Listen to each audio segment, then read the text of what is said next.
Fallout Equestria, the daily Unlife. Day 1, the first day of the rest of your life, but the past still haunts you. Lemon Frisk trotted around the abandoned factory, wondering what had been produced in it. The sign at the front had completely rotted away, leaving nothing but 2 metal supports and some decaying pieces of wood still hanging on them. Even on the ground, nothing was left of the sign. He felt excited. This would be the first new place he'd enter in at least 20 years. He'd seen his share of security mechanisms and had frequently been shot at by security drones, but at first sight, his factory didn't seem to have any of that. From 200 years of experience, though, Lemon Frisk knew better than to trust first sight. He walked through the wind-polished remains of what had once been a glass door and poked his head into the main hall. "Hello? Any pony in here?" he said with his raspy 200-year-old voice. No one responded.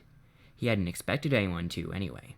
What he had expected was a ceiling turret popping out and trying to blast him into Gibbs, but that didn't seem to happen either. Instead of guns, the ceiling had a very inviting sign that, despite being rotted away, nearly as bad as the one outside, showed the familiar shapes of the Sparkle Cola logo. The Ghoul smiled. If this is a Sparkle Cola factory, it could be a gold mine of caps. He carefully walked into the building. It looked like it had been looted a long time ago. In fact, so long ago that the metal door that whoever had looted this hadn't gotten through was now practically rusting off its hinges in its own accord. Besides the ancient damage, though, the gleaming twisted metal of the broken lock indicated a more recent and possibly more successful attempt. Lemon Frisk walked towards the door and gave it a nudge. It opened inwards with a creaking sound and revealed stairs that led to a cellar. "Fuck me," he said, voicing his own thoughts through the empty space. "That means it's looted too." An odd sound from below caught his attention. It sounded like something breathing. No, whimpering? Just as he was about to investigate, a perfectly good bottle of Sparkle Cola was thrown at his head. He skillfully evaded it and saw how it crashed onto the floor behind him and shattered, spraying a mix of glass and sugary beverage into the main hall. Lemon Frisk raised his eyebrow. He didn't have much choice in which one, he only still had the left one, and peeked back into the doorway.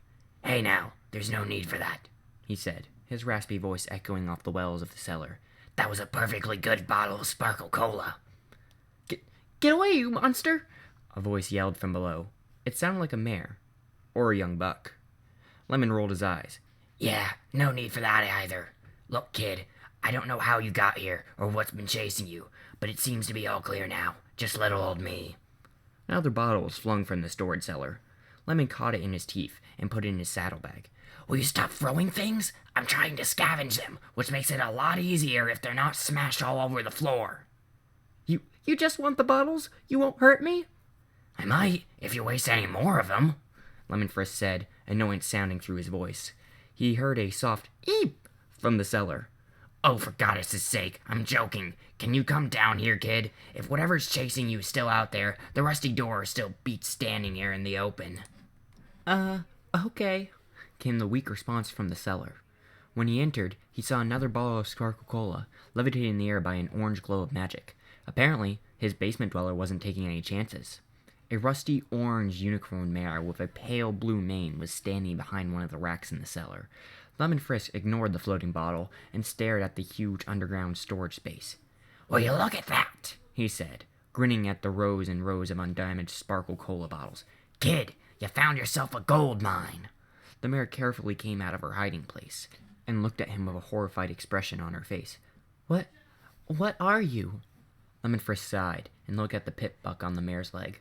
Unconsciously, he glanced down at the malfunctioning pit buck melted onto his own leg. "Fresh out of stable, huh?" He shook his head. "I guess we should get you a copy of the guide. Didn't bring my own. It was all melted together." He looked at the mare, who was still looking as if she was talking to a monster that could devour her at any moment. "Oh, sorry. Where are my manners?" he said, baring his yellow teeth in a polite grin. "I'm Lemon Frisk, and, as you guessed from my deteriorating state, I'm a ghoul. Nothing wrong with that either." You're a zombie pony? The mare asked. "Careful there. I know fellows who'd go feral from being called that," Lemon said, cocking his eyebrow again. "We really prefer being called ghouls." "And you're nice?" The voice sounded hopeful. Lemon Frisk almost wished he wouldn't have to tell her the whole truth. "Well, A lot of us are decent folks. Mind you, there's those so rotted in the brain they attack and devour anything that looks more alive than themselves. He stared the mayor in the eyes. But that's the same for the living ponies, and those raiders are a lot nastier than feral ghouls from what I've heard. From her horrified reaction and the general fact she was still alive, Lemon could see she hadn't run into any raiders yet. He sighed and shook his head. What's a kid like you doing out here in the wastes? I'm not a kid, the mayor said, frowning. I'm an adult mayor. Lemon Frisk cocked his eyebrow yet again, making a mental note to spare the poor thing in the future, lest it joined Righty. He could live without a lot of things, but he wasn't sure eyebrow cocking was one of them. I was born over 200 years ago. You lively ones are all kids to me. That's just not fair, the mayor shot back. I bet you weren't much older than me when you got like that. Lemon Frisk grinned. Heh, I think I like you, kid, but if you want me to stop calling you kid, maybe you should give me an alternative. Oh, the mayor said, realizing her embarrassing mistake. I'm sorry, I'm Misty Cloud. You look more like a rusty cloud to me, Lemon said, looking at her orange coat and suppressing the urge to move his eyebrow. Yeah, like I haven't heard that one a million times, Misty Cloud muttered. Well, anyway, nice to meet you, Misty Cloud, Lemon Frisk sighed. Let's look a bit further, see if there's an empty bottle storage here, too. Why would you want that? Misty asked, looking mildly confused. Well, this is a factory, so if there's empty bottles down there stands the reason that there's fresh bottle caps, too. Misty's expression hadn't changed. So? Lemon Frisk shook his head and sighed. I really got to get you a guide, kid. Guess we're off to New Appaloosa next. I hope Miss Dew is home. Lemon Frisk looked at the mare walking before him, wondering what cutie marks she had under those saddlebags. Probably something with a cloud. Names were like that somehow.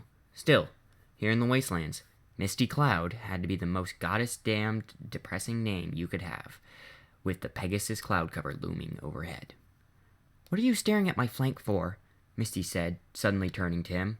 It's a nice flank, he said, without missing a beat. She huffed. I think you're a bit too old for me. Oh, now she thinks I'm too old. Talk about double standards, he retorted, grinning. She saw him in a dirty look, but didn't say a word, turning back to the map information on her pip book. I got Appaloosa on here, but no New Appaloosa. I guess it's new? Frickin' genius, aren't you? Oh, shut up. I've never used this map function before. It's probably outdated by about 200 years. Well, so's mine, and molted together to boot. Misty looked at the pitiful excuse for a map. Don't tell me you actually paid for that thing. Well, there was only one other map to buy, Lemon Frisk said, a pensive look on his face. The other one was in a much better state, actually. Perfectly readable, all folded open. Unfortunately, it was also completely fused to the table. I preferred the more, well, portable one. Misty blinked. I see. What, fused it together, though? Lemon Frisk sighed. Canterlot, it's a mess there. Stuff fuses. Lemon Frisk had indicated the most important places on his map, including the general direction towards New Appaloosa, which itself was unfortunately one of the pieces molten together on another piece of the map. Stacked up with a nice heap of never-used bottle caps, 2 healing potions from the cellar's first aid kit, and with the location of a huge cellar full of sparkle cola saved onto Misty Cloud's pip buck, they were now trotting in that general direction. Why aren't you using your pip buck? Misty asked, glancing at his left leg. And, for that matter, when in Equestria happened that thing? Fused. Like the map. I really don't feel like explaining the specifics of Pink Cloud to you, Lemon Frisk replied. You'll have to read about it in the guide. Long story short, though, Canterlot was poisoned with a rather specific kind of nasty, and it does stuff like that. Most ghouls' pit bucks still work fine, though. Mine's just a bit melted too far into my leg. Misty Cloud took a better look at the twisted mess of a pip buck and foreleg, and immediately wished she hadn't. Lemon Frisk just smiled, which displayed nothing but static. The only thing it can still do is give me radio, when I press the right buttons. Makes a real nice weapon, though, and my leg's titanium reinforced to the bone. Uh-huh, Misty said, nodding slowly. If you've seen it on a bigger map, though, couldn't you just indicate New Appaloosa on my pip buck? Huh, Lemon Frisk said. I suppose I could. He leaned in closer to take a look at her pip buck, only for her to suddenly poke a hoof into his flank. He let out a surprised yelp. What'd you do that for? He asked indignantly. I just wondered, she said, the look on her face midway between disgust and amusement. Lemon Frisk glared at her. You poked me. I'm sorry, I was just curious how it would feel. Lemon frowned. Well, don't do it again. "You're squishy," she said, unable to hide her grin. I'm what now? "Squishy," she said, poking him again. He let out another yelp. She grinned from ear to ear now. "And ticklish, too," Stop that. Lemon Frisk yelled, evading a furred poke. Usually ponies shy away from physical contacts with ghouls on their own accord. You simply have no concept of personal space. "Well, I can't help it," she said. "You're squishy." Alright, I get it. Lemon growled, irritated. Now will you please just stop poking me and let me mark the damn town on your map without letting every radigator and raider in a 10-kilometer radius know we're here? Reminded of the very real dangers of the equestrian wasteland, Misty suddenly went quiet, and with a short nod, she stuck out her pip-buck to him. "I'm sorry," she said, while he was scrolling over the map to find New Appaloosa. "I just need to act silly from time to time. Focus on people around me, or I'll go crazy out here. How do you deal with that?" What? The wasteland? Lemon Frisk said, absent-mindedly, while saving the new location to her pip-buck. "The quiet, the space, the death." Lemon Frisk frowned and looked up. What happened to you? What was chasing you? Misty stared at the ground, her eye twitching. "I don't know," she said weakly. "Something green, with lots of teeth. It came out of nowhere and killed Big Apple and Spray Paint. Spray Paint was yelling at me to run away, so I did. I couldn't do anything for him anyway. He'd been ripped in half." Lemon Frisk nodded. And you ended up hiding in the first shelter you could find. Was the door hard to open? Misty snapped out of the nightmare replaying in her mind. "What?"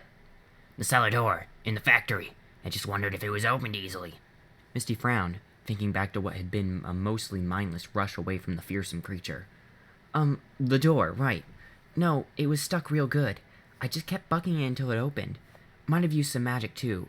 It's all a bit of a blur." How long were you down there? Misty raised her pip-buck, activating its tracking history. "Says here I got there at 12:20 and left at 15:46. After we spent about half an hour looking for the place, so I guess I was in there for about 3 hours. That half-hour search sure was worth it. Lemon said with a smile, skillfully guiding her thoughts away from overthinking those 3 hours. You would have left those caps as trash. Well, they are trash. At least I took some from the full bottles before you stuffed my saddlebags full of caps. One pony's trash is another pony's cash, lady.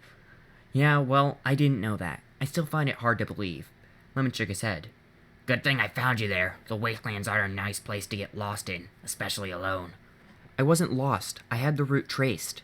And you would have really have gone back through where your friends had been devoured? Misty's eyes widened, and she hung her head to the ground. Yeah, Lemon said with a sigh. Didn't think so. Come on, let's find some shelter around here. There wasn't much left of the town they had walked through.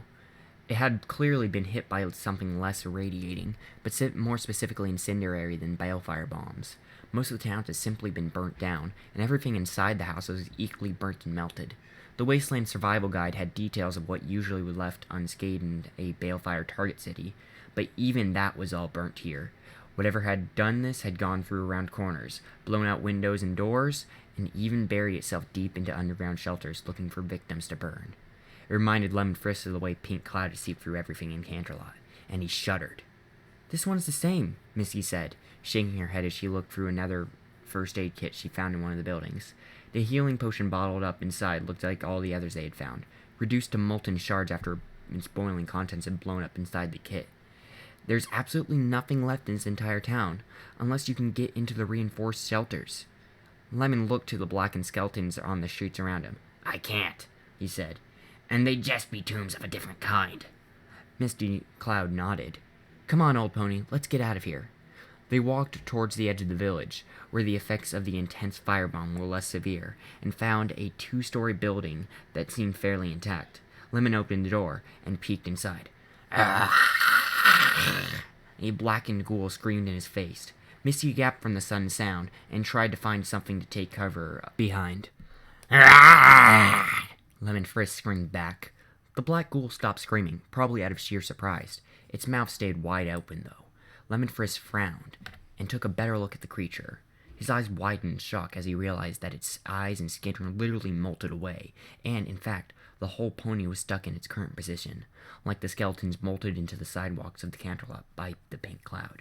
Only This pony was literally molten in place from sheer heat, standing there forever as an undead scarecrow. No, not this again, he said, stumbling back onto his haunches. Misty, there's a gun in my saddlebags, he said, barely getting above a whisper. Please, put him out of his misery. Misty carefully crept back from behind the trashed carriage she had been hiding behind. Lemon Frisk, are you all right? She looked into Lemon's shocked eyes. Please, he begged her. I can't do this a second time. Carefully, she trotted over, eyeing the molten ghoul suspiciously. A horrible gurgling came from its throat as it tried to breathe, out of sheer habit. He won't hurt you. He can't hurt anyone, Lemon Frisk said, pressing his fist against his eyes. He's just a horrible reminder of what happened here. Please, just let him rest. Misty used her magic to rummage through the caps in Lemon's saddlebags, until she finally found the gun underneath it all. Getting used to its weight and feel, she raised it, aimed against the wide-open mouth of the ghoul, and fired. The ghoul didn't fall, slump, or even close its mouth. The only sign that it was really dead was that the horrible gurgling had stopped. Lemon Frisk finally looked up and seemed to calm down. Without saying a word, he walked inside and pushed against the ghoul pony's side until it broke free from the ground. He put his head under the corpse, lifted it on his back, walked outside, and dumped it around the corner. He motioned Misty inside as he walked back in. She followed close behind him, throwing an uncomfortable look at the four who's that were still standing there, molten into the blackened tiles that were paved the floor inside the house. Close the door, Lemon Frisk said, his gravelly voice shaking. He walked to what had in the middle of what had used to be the living room and slumped down. What was that all about? Misty asked. It's so sad, Lemon said. Feral ghouls, they're like broken records, constantly replaying. A pony reduced to a reminder of what happened here. And this one, he was stuck there. He looked to Misty Cloud, tears in his eyes. What if he was still like me? He yelled. What if he was conscious, aware of everything, for years, until his brain just rotted away? What would life be like then? I heard you say, not this again, Misty said, sitting down beside him. Did this happen to you before? Did you have to put a feral ghoul out of its misery? Lemon just nodded. Misty put her leg over his neck and gave him a squishy hug. Tell me. Lemon nodded again. After a slight pause, he started talking. I had a family in Canterlot, a mate and a son. We all went into the Sable. Those last moments, when the pink cloud started seeping through the walls, we'd never been so scared. I remember holding my dying wife as I choked to death. Outside of the house, the sun was setting, its final rays peeking out under the Enclave's cloud cover. Misty looked at the orange orb with a childlike fascination until Lemon Frisk's voice broke the spell. When I woke up, I knew something was wrong. Something was different. About me. About all of this table. I breathed in the pink cloud without it hurting, and I realized it didn't even matter whether or not I kept breathing or not. It was scary, but in some way, a relief. I was still there somehow. Misty nodded. Your family didn't survive, did they? Blossom Tree's head was molten into the wall, and little Lemonade Sparkle, he looked at Misty, desperation in his eyes. He got up. He looked at me, nudged against Blossom to get up, and then just walked to his bed, crept inside, and lay there, his eyes wide open, staring at nothing. We'd taken his bed from home, because he'd be familiar with it, in the stable. We walked outside, looking as if we were the only survivors in the stable. It seemed we weren't. Lots of ponies were in the same state I was in, and they were already discussing the situation. At first, I just thought it was the shock, that he was just like me, but traumatized by what happened. That is, until the others noticed it happening quite a bit with a lot of the ponies in the stable. The symptoms were always the same. They kept doing, or attempted to keep doing, whatever they'd been doing the days before in the stable. And then they got incredibly aggressive if anyone tried to nudge them out of what the pattern was. A sad frown appeared on Misty's face as she realized where the story was going. Your own son. Oh, dear Celestia. Lemon Frisk nodded. I tried not to do it. I tried to keep him alive. He stayed inside our home and wasn't hurting anyone. That was, until we moved away Blossom's body. He yelled and screamed and bit anyone who came close, and just went back to bed as if nothing had happened. After a few days, he somehow got more used to the change situation and just kept standing on the place where she died for several hours each day. Night had fallen in the burnt village. The only light in the building came from the internally staticky screen of Lemon Frisk's pip leg. Misty Cloud lit the lamp on her own pip buck to provide some more light. After a few weeks, Lemon Frisk continued, he just creeped me out. There was no life in there, no spark. He was just a horrible reminder of the lemonade he used to be, and of Blossom, and of all the other ponies that died that night. So one day, I just held him, pretty much how you're holding me now. And then I grabbed a piece of concrete and smashed his little head in. He looked up to the mares that was holding him, his eyes filled with a lifetime of sadness. I can't do that again, Misty. It was so hard. Misty Cloud didn't reply. She just gave him another squishy hug. Footnote: level up. New perk: sticking together.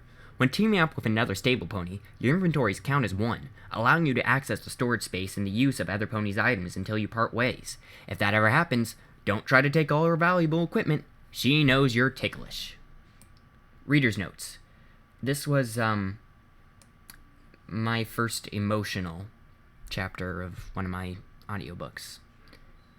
And I think it went well. I'm sorry if there's any errors or you can hear background noise. It's kind of hard to find a quiet time in my house right now. Anyways, thanks for listening or downloading or whatever you did. And we'll see you for